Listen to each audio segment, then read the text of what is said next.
My golden child cousin borrowed $17,000 from me to start a business, but actually spent the money traveling and gambling. I took him to court over it, but my whole family sided with him. My cousin recently came to me asking me to lend him $7,000 for a business investment.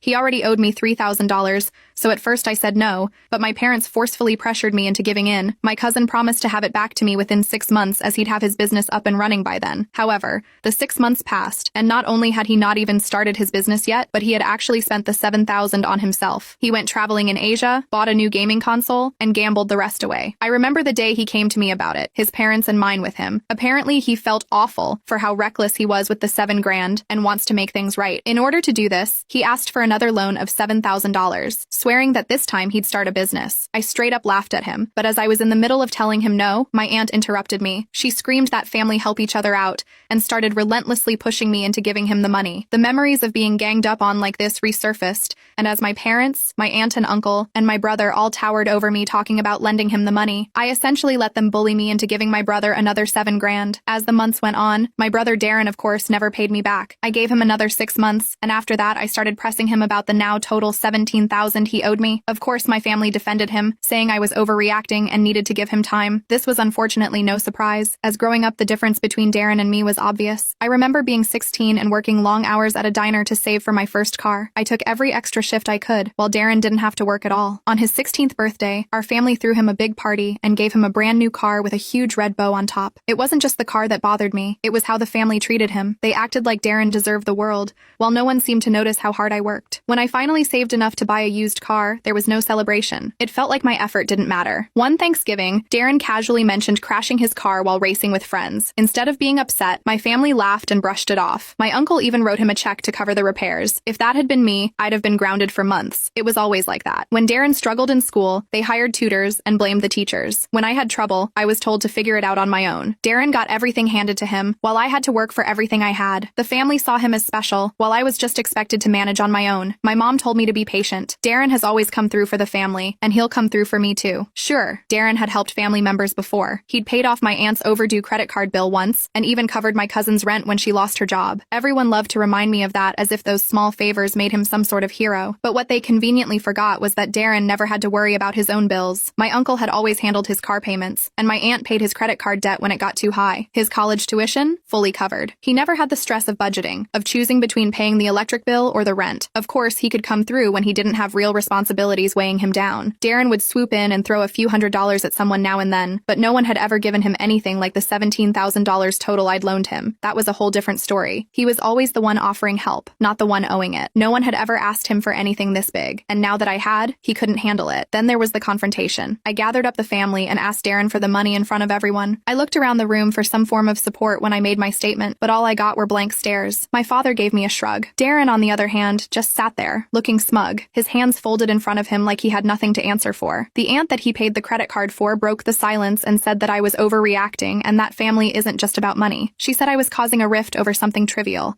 and that we'd all miss each other if one of us had died. She loved pulling the if I were dead card, but this wasn't about that. I needed my money, and she treated it as if it were spare change. I had worked hard to save up that money. I sacrificed nights out with friends, put in overtime shifts at both jobs, and budgeted every meal. And here was my family, acting like it was no big deal that Darren had essentially taken my hard-earned savings and used them to fund his lavish lifestyle. I said that he promised to pay it back, and it's been 6 months with nothing but excuses. Darren leaned back in his chair, crossed his arms, and told me that the money was tied up. He said the same thing that he'd been telling me for months. As soon as the deal goes through, I'll get it back with interest. He asked me to trust him. I did trust him, but every time I asked for an update, he had another excuse. Meanwhile, he was out here living his best life while I was sitting here wondering if I'd ever see that money again. Before Darren could respond, my uncle, who had been silent up until this point, told me that he was disappointed to see us act like this, and said that Darren was doing something good for the future of the family, and in a couple of years, the $17,000 would mean nothing when we have millions, and that I should be proud that I helped him out early on. I felt my stomach drop. I told him it was fine and left it there. I knew that I was only wasting my time talking to them. I realized that my family wasn't going to help me, so I took matters into my own hands. Over the next few weeks, I stopped going to any family gatherings. Every time I thought about seeing them, my stomach twisted. I started collecting evidence of Darren's spending habits. I knew Darren was spending the money on luxurious things, and while his Instagram posts were public, I needed more. I needed solid proof, so I started digging. I looked into public records, tracked his purchases, and followed up on his so-called business investments. What I found confirmed my suspicions. There was no business. Darren had used my $17,000 to buy a luxury car, take a couple of extravagant vacations, and furnish his new apartment with high-end furniture. The tech startup he had claimed to be investing in didn't even exist. With this information, I decided to consult a financial investigator. It was a tough decision because it meant involving a stranger in family matters, but I didn't see another option. The investigator was able to track Darren's spending even further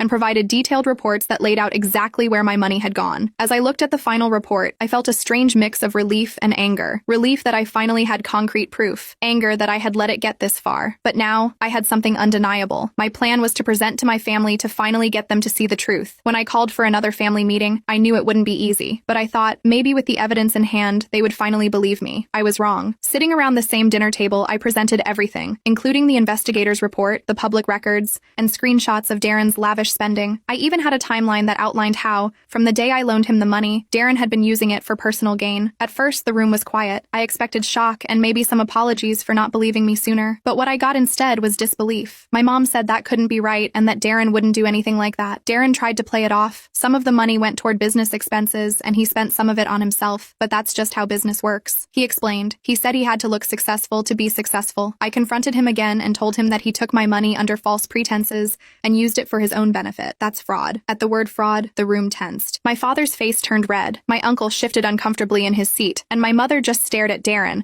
as if waiting for him to make it all better with some magical explanation. Darren again tried to explain, saying that he needed to invest in himself as well. Even if he got carried away, he said he would pay back every dime, but the damage was done. The evidence was clear. Darren had lied, and now everyone in the room knew it. I thought I had him. He was playing checkers while I was playing chess. But even after everything they heard and had seen, my family continued to side with Darren. They refused to fully hold him accountable. My dad sighed, rubbing his temples. He was clearly frustrated. He wanted me to understand Darren was under pressure and that he was just trying to make something of himself, and mistakes happen, but this wasn't a mistake. Darren didn't accidentally take my money and forget to pay it back. He lied to me, took what I worked hard for, and had no intention of returning it. Then my mom gave me a sad look as if I was the one in the wrong. She didn't side with me. Instead, she hinted that maybe I should have given Darren more time. After all, Darren wouldn't hurt me on purpose. Her words hit harder than I expected. How could they still see him as the victim? I was the one left hanging, but they acted like I was causing the problem. It wasn't about giving him time. It was about trust, and Darren had shattered that. My uncle let out a heavy sigh, and for a second, I thought he might finally understand where I was coming from. But no, he just reminded me that family is more important than money. They didn't want this to tear us apart. I stood up, feeling the weight of it all. I couldn't keep fighting them or keep pretending everything was okay. The next day, I went to my lawyer and filed a lawsuit against Darren for fraud. It wasn't an easy decision, but it was the only one I had left. My family had chosen to protect Darren at my expense, and I wasn't going to let that slide. I had worked too hard for that money to let it slip away without a fight. Once my lawyer served him the papers, I knew that this would lead to my family disowning me. The lawsuit turned the family upside down. Darren, who had been avoiding me for months, suddenly couldn't stop calling. He begged me to drop the case and promised he'd find a way to pay Miss Red Most,